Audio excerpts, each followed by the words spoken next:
बहुत बहुत स्वागत है आपका टाइगर टीवी चंद्रा में। और हम लोग बात कर रहे थे आधुनिक भारत के इतिहास की।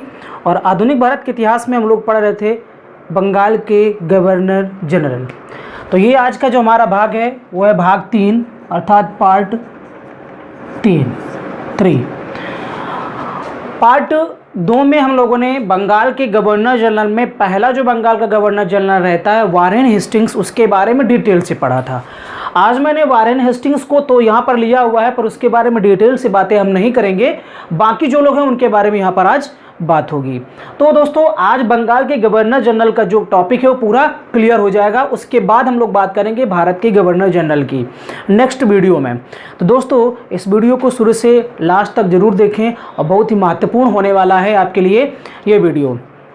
तो आइए शुरू करते हैं। देखिए सबसे पहले अगर बात करें बंगाल का प्रथम जो गवर्नर जनरल रहता है, या हम ये कह सकते हैं इसके बारे में एक और प्रश्न आता है कि बंगाल का अंतिम गवर्नर कौन था, तो वारेन हेस्टिंग्स 1773 से 85 ईस्वी तक रहता है। इसके बारे में हम बातचीत कर चुके हैं पिछले वीडियो में, फिर भी एक बार मैं दोहरा देता हूँ। इसके बारे में एक चीज़ छूट गई थी कि सन्यासी विद्रोह भी इसी के समय में होता है। 1763 से लेकर के 1800 ईस्वी तक सन्यासी विद्रोह चला था। और इस सन्यासी विद्रोह का हमें पता कहाँ से चलता है, तो दोस्तों आनंद मठ से हमें सन्यासी विद्रोह के बारे में पता चलता है। और आनंद मठ बंकिम चंद्र चटर्जी की रचना है। बंकिम चंद्र चटर्जी जिन्होंने वंदे मातरम लिखा हुआ है, लिया गया है उनके आनंद मठ से। तो उसी आनंद मठ जो पूरा है वो सन्यासी विद्रोह के बारे में ही बताता है। तो सन्यासी विद्रोह इसी के समय में हुआ। कलकत्ता में सुप्रीम कोर्ट की स्थापना रेगुलेटिंग एक्ट 1773 के तहत भी इसी के समय में की जाती है। एशियाटिक सोसाइटी ऑफ बंगाल की स्थापना 1784 ईस्वी में इसी के समय की जाती है। बनारस की संधियों हो, फैजाबाद की संधियों हो, पिट्स इंडिया एक्ट 1784 भी इसी के समय में पारित होता है। बनारस की संधि में क्या था वो सारी बातें हमने यहाँ पर बताई थी। फैजाबाद की संधि में किस तरीके से शुजाउद्दौला के बारे में हमने बताया था, यहाँ पर आसफुद्दौला के बारे में बताया था। तो ये सारी जानकारी मैंने इसके पिछले वाले वीडियो में आपको बता दी है। आज हम लोग जो आगे बढ़ेंगे तो आपका आएगा लॉर्ड कॉर्नवालिस 1786 ईस्वी से 93 ईस्वी तक, 1793 ईस्वी तक ये बनता है आपका बंगाल का गवर्नर जनरल। देखिए लॉर्ड कॉर्नवालिस जब भारत में गवर्नर जनरल बन के बंगाल में आता है तो इसने क्या किया था कि ये सेना का सेनापति बन करके भी आता है। तो सेनापति और बंगाल का गवर्नर जनरल दोनों पदों को एक साथ मर्ज कर दिया जाता है, मिला दिया जाता है। इस वजह से गवर्नर जनरल का पद और भी शक्तिशाली बन जाता है। इसको सिविल सेवा का जनक भी कहा जाता है। क्यों? क्योंकि इसने क्या किया था कि प्रतियोगी परीक्षाएं करवा करके योग्यता के आधार पर प्रतियोगी परीक्षाएं करवाता है और उन प्रतियोगी परीक्षाओं के आधार पर ही नौकरी देता है। और इसको इसी वजह से सिविल सेवा का जनक भी कहा जाता है। पुलिस सेवा का जनक, देखिए पहले जो पुलिस का कार्य था वो जमींदार किया करते थे, लेकिन बाद में इसने क्या किया कि प्रत्येक जिले में एक थाना स्थापित किया 32 किलोमीटर दूर शहर से। और वहां पर एक थाना जब स्थापित किया तो हम ये कह सकते हैं कि पुलिस सेवा का जनक भी लॉर्ड कॉर्नवालिस को कहा जाता है। तो सिविल सेवा का जनक कहें या पुलिस सेवा का जनक कहें, ये दोनों बातें इसी के बारे में हैं। स्थायी बंदोबस्त की शुरुआत 1793 ईस्वी में इसी के द्वारा की जाती है। दोस्तों स्थायी बंदोबस्त में क्या था कि पूरी तरीके से जमींदारों को जमीन का मालिक बना दिया जाता है। किसानों की जमीन का मालिक जमींदारों को बना दिया जाता है। जो व्यवस्था पहले कुछ वर्ष के लिए हुआ करती थी उसको हमेशा के लिए स्थायी कर देता है। इस व्यवस्था को, इसी को नाम दिया गया स्थायी बंदोबस्त। इसका वीडियो भी मैंने अलग से बना रखा है, स्थायी बंदोबस्त महलवाड़ी रैयतवाड़ी व्यवस्था, उसका वीडियो आप प्लेलिस्ट में देख सकते हैं। तो स्थायी बंदोबस्त भी इसी के समय में लागू किया जाता है। इंपॉर्टेंट चीज है एक और कि तृतीय आंग्ल मैसूर युद्ध या तृतीय आंग्ल कर्नाटक युद्ध 1790 से 1792 ईस्वी में भी इसी के समय में होता है, इसी के द्वारा किया जाता है। देखिए तृतीय आंग्ल मैसूर युद्ध के पहले हम लोग बात पिछले वाले वीडियो में हमने किया था वारेन हेस्टिंग्स के बारे में। वहां पर हमने देखा था कि जो आपका द्वितीय आंग्ल मैसूर युद्ध होता है हैदर अली के मध्य में, उसको हमने देखा। और इसके बाद हमने मंगलौर की संधि के बारे में भी पढ़ा था, वारेन हेस्टिंग के समय में होती है टीपू सुल्तान के बीच में। तो मंगलौर संधि के पश्चात जो त्रावणकोर राज्य था उस त्रावणकोर राज्य अंग्रेजों के अंडर में चला जाता है, अंडर के मतलब अधीन हो जाता है अंग्रेजों के। और त्रावणकोर का जो राजा था उसका संरक्षक जो है वो अंग्रेज किया करते थे। त्रावणकोर के राजा ने डचों से 3 नगर खरीदे थे। अब टीपू को ये आपत्ति थी कि ये जो 3 नगर हैं वो कोचीन के हिस्से हैं और कोचीन जो है वो हमारे साम्राज्य के अंतर्गत आता है, इसलिए डचों को ये 3 नगर राजा को नहीं बेचने चाहिए। एक तो ये रीजन था गुस्सा होने का, और दूसरा रीजन ये था कि त्रावणकोर में ही टीपू सुल्तान के कुछ विरोधी लोग जो थे, जो टीपू सुल्तान के अपराधी थे, उन अपराधियों को त्रावणकोर में संरक्षित रखा गया था, जिसकी वजह से ये गुस्सा होता है और आक्रमण कर देता है त्रावणकोर में। लेकिन चूंकि त्रावणकोर के राजा का संरक्षक लॉर्ड कॉर्नवालिस था उस समय, तो उसने क्या किया कि युद्ध की घोषणा कर दी। युद्ध की जब घोषणा कर दी जाती है तो क्या होता है कि 1790 ईस्वी में ये लोग क्या करते हैं, युद्ध को हार जाते हैं और फिर दोबारा लॉर्ड कॉर्नवालिस स्वयं नेतृत्व करता है और जाता है 1791 ईस्वी में ये युद्ध करता है। और 1791 ईस्वी के दौरान होता क्या है कि इसने फिर एक काम किया था, जो आपके मराठे थे उनको और जो निजाम थे उनको संधि के दौरान उनसे ये कह दिया था कि आप हमारी सेना की मदद करिए, अर्थात टीपू को पराजित करने में हमारी मदद करिए। तो इसमें इन दोनों ने मदद भी किया था तृतीय आंग्ल मैसूर युद्ध में। और होता क्या है कि टीपू सुल्तान लड़ता है, खूब भयंकर युद्ध होता है और इसके बाद उसने क्या किया कि आत्मसमर्पण कर दिया।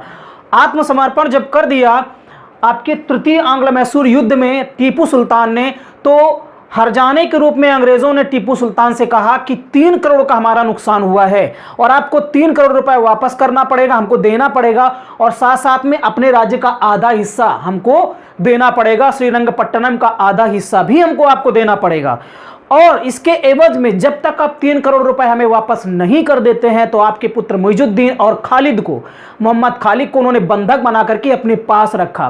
तो क्या होता है कि बाद में टीपू सुल्तान वापस करता है और इसके बाद अपने पुत्रों को छुड़ाता है। तो ये था आपका तृतीय आंग्ल मैसूर युद्ध, जिसमें टीपू पराजित होता है और श्रीरंगपट्टनम की संधि होती है। यहां पर हमने इसको दिखाया हुआ है। इसके अलावा दोस्तों लॉर्ड कॉर्नवालिस के समय में ही चलती फिरती अदालतों की स्थापना भी होती है। इसी के समय में सबसे पहली बार चलती फिरती अदालतों की स्थापना होती है।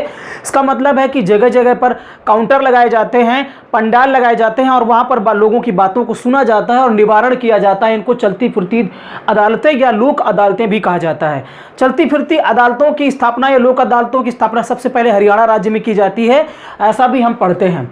दोस्तों कॉर्नवालिस कोड भी इसने बनाया और इसका मतलब ये था कि बहुत सारे कानूनों का इसने क्या किया, एक साथ उनको मिला दिया, संयुक्त रूप दिया, और उस संयुक्त रूप को नाम दिया गया कॉर्नवालिस कोड। अर्थात तमाम तरह के कानूनों को एक साथ बना दिया गया, मिला दिया गया, और मिला करके क्या किया गया, एक ये कह सकते हैं जैसे कई सारे तथ्यों को एक पुस्तक में मिला दें, तो इसी तरीके से बहुत सारे न्याय संबंधी जो बातें थी उनको एक साथ मिला करके कॉर्नवालिस कोड बनाया जाता है दोस्तों लॉर्ड कॉर्नवालिस के समय में। इसकी मृत्यु 5 अक्टूबर 1805 ईस्वी में हो जाती है। और ये यहाँ पर एक इंटरेस्टिंग बात यह है कि दोबारा आता है दोस्तों। दोबारा जब आता है ये गवर्नर जनरल के पद के रूप में, तो ज़्यादा दिन तक ये रह नहीं पाता है, इसकी तबीयत खराब हो जाती है, इसको बुखार आ जाता है और गाजीपुर में इसकी डेथ हो जाती है। और वर्तमान में अगर बात करें तो इसकी समाधि भी गाजीपुर उत्तर प्रदेश में बनी हुई है। अर्थात ये कह सकते हैं कि एकमात्र ऐसा गवर्नर जनरल जिसकी समाधि भारत के उत्तर प्रदेश राज्य के गाजीपुर जिले में स्थित है। तो इसकी मृत्यु 5 अक्टूबर 1805 ईस्वी में हो जाती है। तो ये लॉर्ड कॉर्नवालिस के बारे में था। अब हम लोग बात करेंगे सर जॉन शोर के बारे में। तो इसका नाम शोर है लेकिन इसने ज़्यादा शोर नहीं मचाया। 1793 से 1798 तक ये गवर्नर जनरल रहता है। इसका प्रमुख जो काम है वो है हस्तक्षेप नीति का प्रतिपादन, अर्थात दो लोगों के बीच में टांग अड़ाना है। ये नीति का प्रतिपादन ये करता है कि अगर दो राजाओं के बीच में युद्ध हो रहा है तो बीच में जाकर के ये टांग अड़ाते थे और अपना स्वार्थ निकालने के लिए किसी एक राजा की मदद करते थे, चाहे इधर चाहे उधर। तो इसी को नाम दिया गया हस्तक्षेप नीति, मतलब इंटरफेयर जो मेथड है, जो नीति है, उसका इस्तेमाल सर जॉन शोर के द्वारा किया जाता है। अगला है दोस्तों लॉर्ड वेलेजरी 1798 ईस्वी से 1805 ईस्वी में। सर जॉन शोर के बाद में ये आता है। इसका सबसे प्रमुख काम है सहायक संधि प्रणाली का प्रयोग। देखिए सहायक संधि प्रणाली है क्या, इसने क्या किया था कि जो भारतीय रियासतों के देसी राजाओं के राज्य हुआ करते थे उनके संरक्षण के लिए ये सेना लगवाता था। उसके एवज में पैसा लेता था और कहता था कि हम आपके राज्य की रखवाली करेंगे। और इसका मकसद कुछ और रहता था, मतलब कि ये अपने राज्य के साथ साथ आसपास के जो राज्य हुआ करते थे, रियासतें हुआ करती थी, उन राज्यों में भी अपनी सेना लगाता था। इस तरीके से इसके राज्य की भी सुरक्षा होती थी, लेकिन इसने इसका दुरुपयोग किया क्या इसने कि जिन जिन राज्यों में इसने अपनी सेना लगाई उन राज्यों को ही अपने अधीन कर लेता है, कंट्रोल में कर लेता है। लेकिन सबसे बड़ी कमी थी उन राज्यों के राजाओं की जिन्होंने ये बात समझी नहीं कि हमारे संरक्षण के लिए नहीं बल्कि हमारे खतरे के लिए, हमको खुद अधीन करने के लिए इसने सेना को लगाया हुआ है। और एग्जाम में पूछता है कि सहायक संधि प्रणाली के तहत सबसे पहले किस राज्य को इसने अपने ब्रिटिश साम्राज्य में मिलाया था। तो हैदराबाद को सबसे पहले मिलाता है, फिर मैसूर को, फिर तंजौर को, फिर अवध को, फिर पेशवा को। इस तरीके से भोंसले, सिंधिया, भरतपुर, इस तरीके से तमाम सारे ऐसे जो क्षेत्र थे उनको इसने सहायक संधि प्रणाली के तहत ब्रिटिश साम्राज्य में मिला लिया था। तो ये काफ़ी क्रूरता भरा काम था जो कि बाद में आप पढ़ते हैं 1857 की क्रांति में यही सारी बातें बन करके ये कह सकते हैं गुस्सा बनती हैं भारतीयों के लिए। इसके बाद अगली बात है इसमें चतुर्थ आंग्ल मैसूर युद्ध अर्थात चतुर्थ आंग्ल कर्नाटक युद्ध। यहाँ पर तृतीय हुआ था, अर्थात लॉर्ड कॉर्नवालिस के समय में तृतीय होता है और लॉर्ड वेलेस्ली के समय में चतुर्थ होता है 1799 ईस्वी में। ये भी दोस्तों टीपू सुल्तान के मध्य में होता है और लॉर्ड वेलेस्ली इस समय रहता है चतुर्थ आंग्ल मैसूर युद्ध में। इसमें क्या होता है देखिए, जब हम तृतीय आंग्ल मैसूर युद्ध की बात करते हैं, यहाँ जब टीपू सुल्तान को श्रीरंगपट्टनम की संधि करनी पड़ती है तो टीपू सुल्तान वीरता की कमी कोई नहीं थी, बहुत वीर व्यक्ति था, लेकिन हार का प्रमुख कारण ये था कि उसके जो आसपास के पड़ोसी राजा थे वो पड़ोसी राजाओं ने, देसी राजाओं ने क्या किया कि टीपू सुल्तान की कोई सहायता नहीं की, ऊपर से अंग्रेजों की सहायता की। इस वजह से मजबूर होकर के टीपू सुल्तान पराजित होता है, और नहीं तो ये इतना आसानी से पराजित होने वाला शासक नहीं था। मैं इसके लिए अलग से वीडियो आपको बनाऊंगा। टीपू सुल्तान एक बहुत महान शासक हुआ है, अंग्रेजों सबसे बड़ा शत्रु था अंग्रेजों का, अंग्रेजों को इसने टिकने नहीं दिया। तो टीपू सुल्तान जब ये तृतीय आंग्ल मैसूर युद्ध में पराजित हो जाता है, इसके बावजूद वो हार नहीं मानता है, अपनी सेना को संगठित करता है और युद्ध के लिए तैयार करता है। लेकिन फिर भी क्या होता है, चतुर्थ आंग्ल मैसूर युद्ध में 1799 ईस्वी में बहुत ही अच्छे से लड़ते हुए ये वीर गति को प्राप्त होता है। अंग्रेजों से धुआंधार ये युद्ध हमला करता है, आक्रमण करता है, युद्ध करता है, लेकिन ये क्या होता है कि ये वीर गति को प्राप्त हो जाता है चतुर्थ आंग्ल मैसूर युद्ध में। तो ये भी इंपॉर्टेंट है कि चतुर्थ आंग्ल मैसूर युद्ध किस गवर्नर जनरल के समय में हुआ, तो लॉर्ड वेलेस्ली के समय में हुआ। और इसी के समय में दोस्तों फोर्ट विलियम कॉलेज की स्थापना भी कलकत्ता में 1800 ईस्वी में की जाती है। इस फोर्ट विलियम कॉलेज की स्थापना का मुख्य उद्देश्य था कि जो सिविल सर्विस में जो लोग आ रहे थे उनके प्रशिक्षण की व्यवस्था इस फोर्ट विलियम कॉलेज में की गई थी। अगला आता है, अगला गवर्नर जनरल है सर जॉर्ज बालो। 1805 ईस्वी से 7 ईस्वी तक ये रहता है और इसके समय की सबसे प्रमुख जो घटना है वह वेल्लूर का विद्रोह। वेल्लूर का विद्रोह जो है इसको कुछ इतिहासकार भारतीय स्वतंत्रता का प्रथम संग्राम मानते हैं, प्रथम युद्ध मानते हैं, लेकिन कुछ लोग मेरठ को मानते हैं कि शुरुआत जो होती है प्रथम स्वतंत्रता संग्राम की मेरठ से होती है।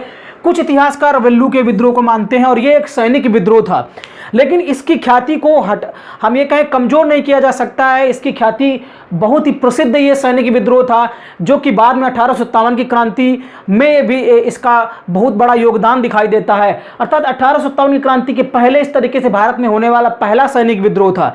पहला मेरठ सैनिक विद्रोह नहीं था। बहुत सारे लोग सोचते हैं कि बैरकपुर में, मेरठ में जो सैनिक विद्रोह हुए वो पहला है ना, वेल्लूर का विद्रोह सबसे पहला था जो कि तमिलनाडु में एक जगह है वेल्लूर, वहां पर होता है। सैनिकों ने अंग्रेजों के खिलाफ युद्ध छेड़ दिया था। बलवंत राय फड़के इसका नेतृत्व कर रहे थे और इसका मुख्य कारण था कि जो धार्मिक इनकी सोच थी, धार्मिक भावना को अंग्रेजों ने क्या किया था कि खराब किया था, धार्मिक भावना को छेड़ा था सैनिकों की, जिसकी वजह से सैनिकों ने विद्रोह कर दिया था वेल्लूर में। और दोस्तों आपको पता है कि स्वामी विवेकानंद के द्वारा वेल्लूर मठ जो कि है आपका तमिलनाडु में ही स्थापित किया गया है। तो वेल्लूर मठ भारत का पहला सैनिक विद्रोह माना जाता है जो कि 1806 ईस्वी में होता है। कब? 1806 ईस्वी में होता है और यह सैनिक विद्रोह था। आगे बात करते हैं लॉर्ड मिंटो। देखिए लॉर्ड मिंटो बाद में भी आता है, एक दूसरा लॉर्ड मिंटो 2 रहता है जो कि 1909 में आता है। ये पहला वाला है। लॉर्ड मिंटो 1807 से 1813 ईस्वी तक ये बंगाल का गवर्नर जनरल रहता है। इसके समय की महत्वपूर्ण घटना है अमृतसर की संधि।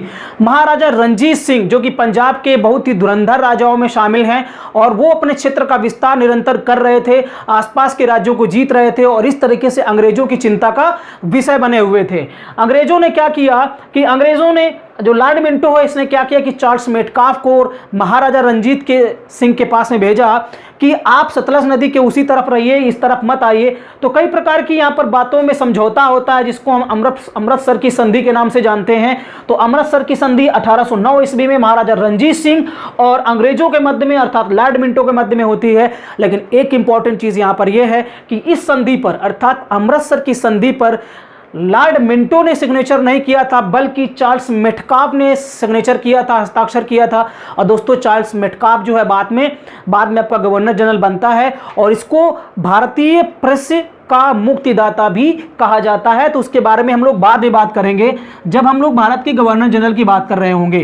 तो चार्ल्स मेटकाफ ने अमृतसर की संधि पर हस्ताक्षर किया था और यह संधि राजा रंजीत सिंह के मध्य में होती है। इसके अलावा इसके समय की एक महत्वपूर्ण घटना और है 1813 ईस्वी का चार्टर एक्ट।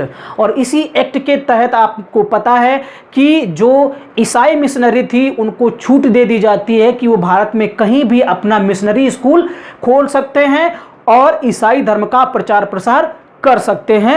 ये बात भी इस एक्ट के तहत लागू की जाती है। अगला बंगाल का गवर्नर जनरल आता है लॉर्ड हेस्टिंग्स।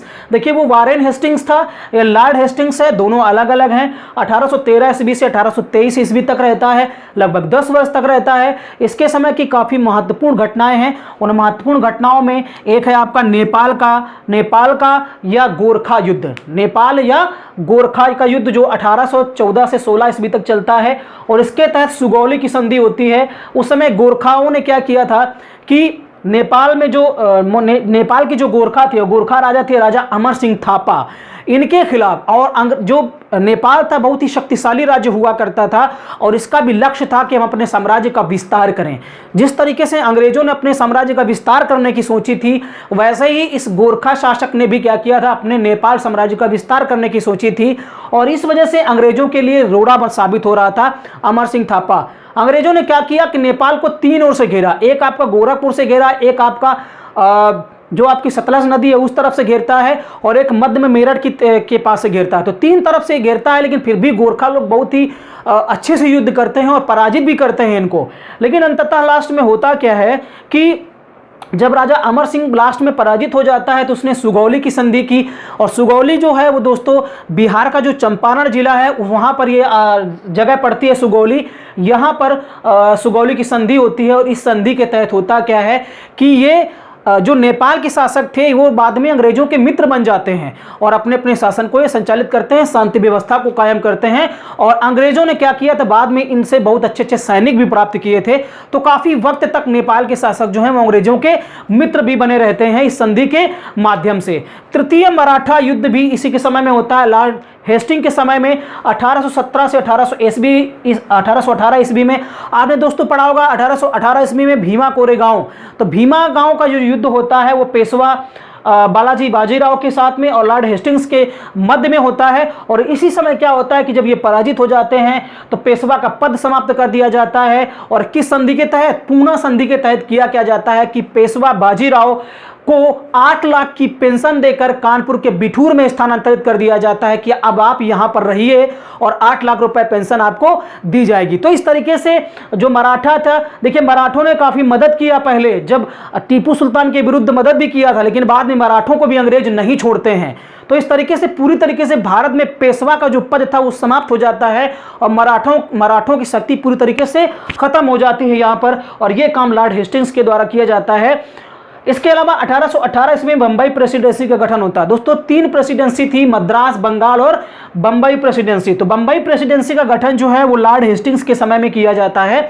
इसके अलावा पिंडारियों का दमन 1817 से 1818 ईस्वी में इसके समय की सबसे महत्वपूर्ण घटना कह सकते हैं। और ये पिंडारी कौन थे? पिंडारी दोस्तों लुटेरों का एक दल हुआ करता था।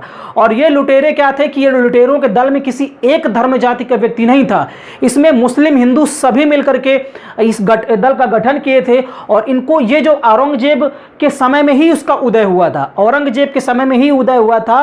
और इसको हम ये कहें कि इसको संरक्षण दिया था उस समय मराठाओं ने, क्योंकि मराठा भी इसी तरीके का युद्ध किया करते थे, लूट मार की पद्धति अपनाते थे, छापामार युद्ध प्रणाली शिवाजी ने भी अपनाई थी।